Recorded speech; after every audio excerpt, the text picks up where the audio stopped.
Here's Dan Shapiro to help you find your edge, master your process, and own your future. Hey guys, good evening everybody. Welcome to another edition of the actionsofthetrader.com nightly wrap-up show. Hope everybody is doing great. Hope everybody is having a good day. Hope everybody had a good training session. Guys, do me a favor. Kindly take a second out. Click that like button, support the channel. Hopefully, again, I will continue to point you in the right direction. So let's talk about it, right? So last time we spoke was the weekend update. We were 12 days removed from one individual candle engulfing nearly, 12 days of buying. And the most important part is when you have and such a large, distinctive, incredibly aggressive engulfing candle, it's just a matter of time till they kind of retest it. We had an inside day on Monday session, didn't trade my best, but it's okay. Tuesday came around, and then next thing you know, they opened up the floodgates once again.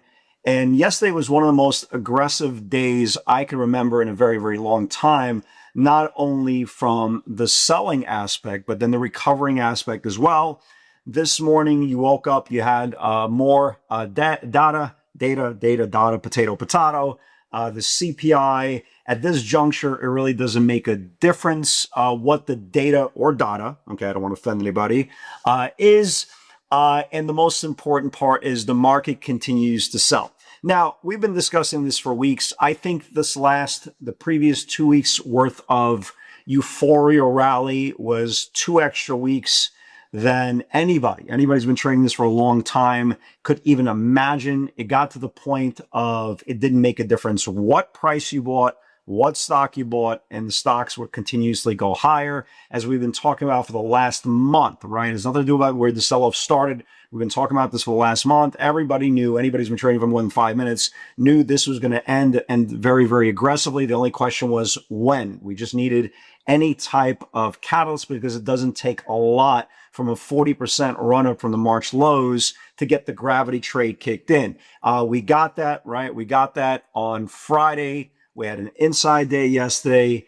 Today resumed, right? Today resumed, and it was very, very aggressive. The Qs are now 55 points off their highs just in the last 5 or 6 days. That's very, very notable. And now we've given back pretty much, I don't want to say half the move, but more than half the move into the 50-day moving average. We're down about 8% from that time. Again, the bull case turns around and says, well, Dan, you said it yourself. We were up 40% in 2 weeks. We're down 8%. What's the big deal? And it's not, right? It's not a big deal, especially if you're a trader versus an investor. But at some point, you're going to have that big deal conversation. We've been saying for weeks and weeks and weeks, guys, even if you sell too early, it's much better to sell too early than sell too late. Correct me if you heard this 10,000 times in the last several weeks. Sell when you want to, not when you have to. Guys, take a look at the leaders. NVIDIA can't rally, Google can't rally, Amazon can't rally. The only stocks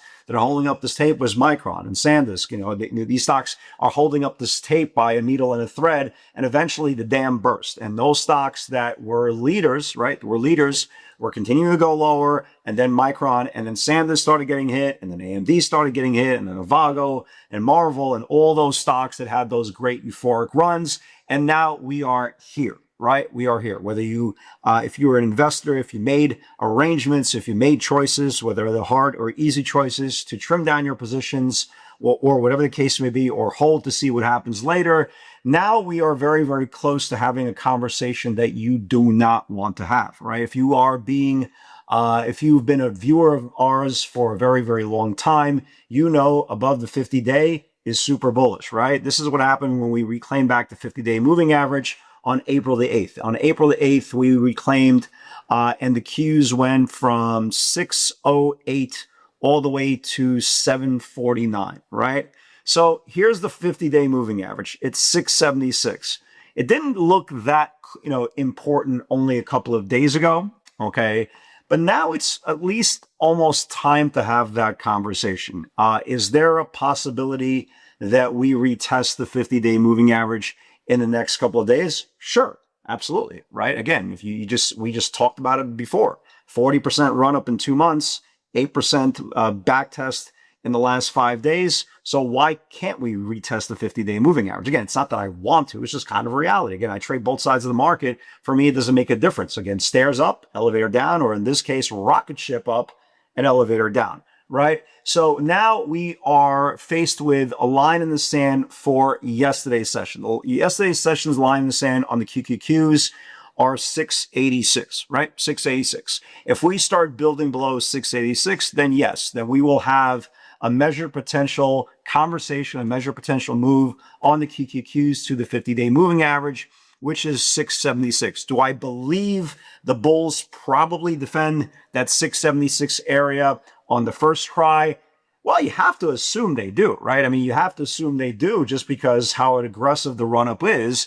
But now you are dealing with a lot of headlines, right? You see Trump talking about, well, Iran's not being good, right? It's not being good. They're shooting down, helicopters and then this and that and the third. We might just go back in, right? These are from Trump, and I'm paraphrasing, but, we might go back in and we might go in and we might go in very, very aggressively. Again, stocks don't want to hear that. Stocks, if you look at the scoreboard today, again, had a very, very aggressive move down.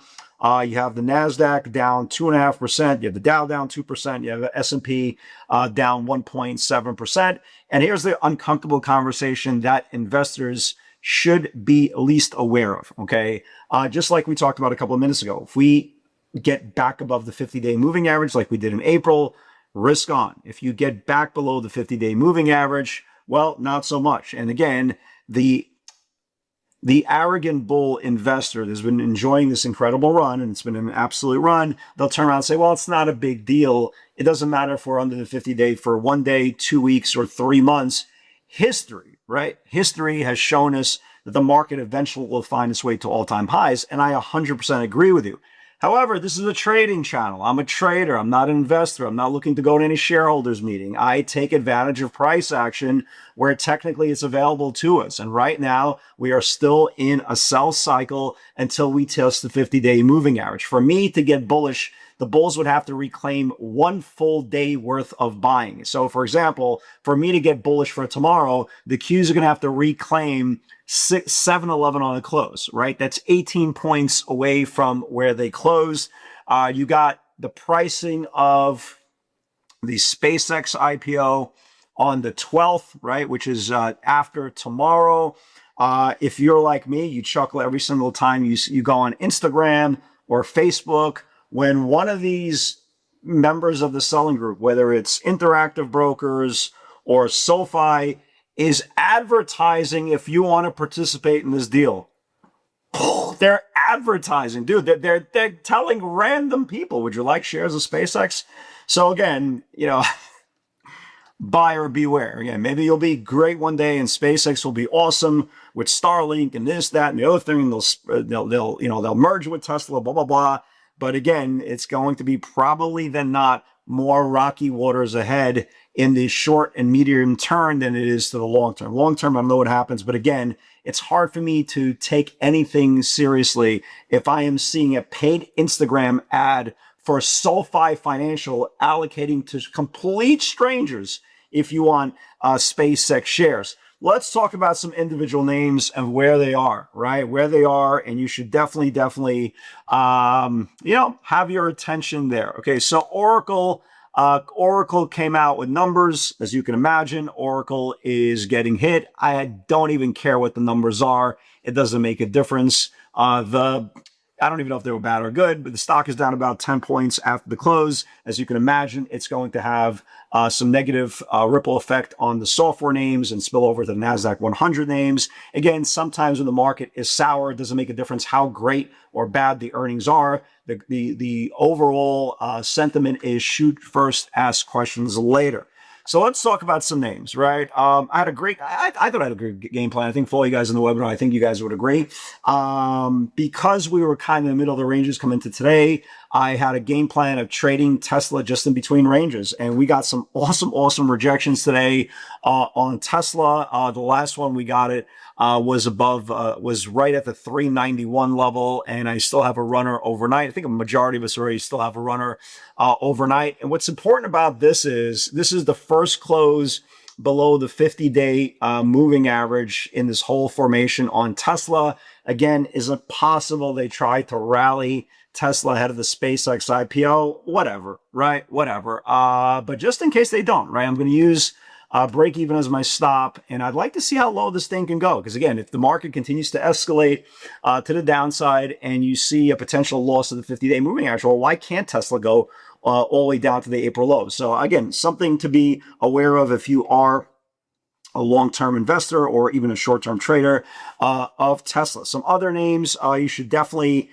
keep an eye on. So Cisco had a nice run, right? Had a really, really nice run on earnings, came back, touched the 20-day moving average. Guys, again, if the market gets pulled, I don't care how great the company is, what their quarter is. If Cisco loses the 20-day moving average, this thing is going to get hit. Google, speaking of 50-day moving averages, this is now the first close on Google below the 50-day moving average. And you can see that Google was one of the stocks that had the very early, right, very, very early decline compared to everything else. And now it's one of the very few names so far that's closed below the 50-day moving average, definitely not performing the overall benchmark of the NASDAQ 100. But if all these stocks start pulling the NASDAQ 100, you can see more selling. Watch Google for tomorrow. If it starts losing today's channel tomorrow, you have more sell-side bias coming in. Apple, right? Apple had their WDC event. Nobody cared, right? Nobody cares about the power of Siri in their iPhone with powered by AI, blah, blah, blah, blah, blah. This thing starts, it's sitting on the 50-day EMA, not as powerful as the 50-day SMA, but it's sitting on the 50-day EMA. If this thing starts losing the 50-day EMA, well, then it goes to the 50-day SMA. Keep an eye on that as well.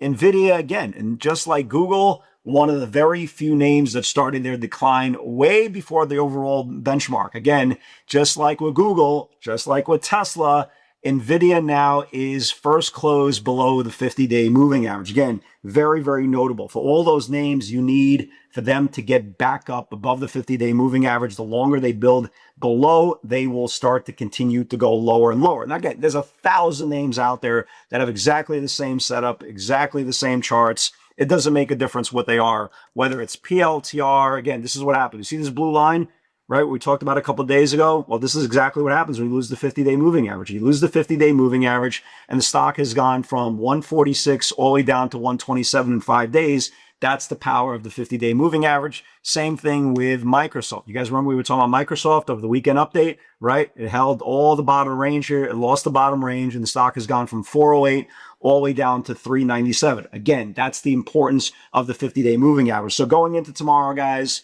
watch Tesla for more downside, watch Google for more downside, watch NVIDIA for more downside, watch the overall NASDAQ for more downside. Again, is it possible we have one of these annoying inside days? Sure, but when you have an inside day, it's not a long bias. You're still going to have some weakness in individual names. And watch the stocks that have short-term aggressive put buying with short-term expiration.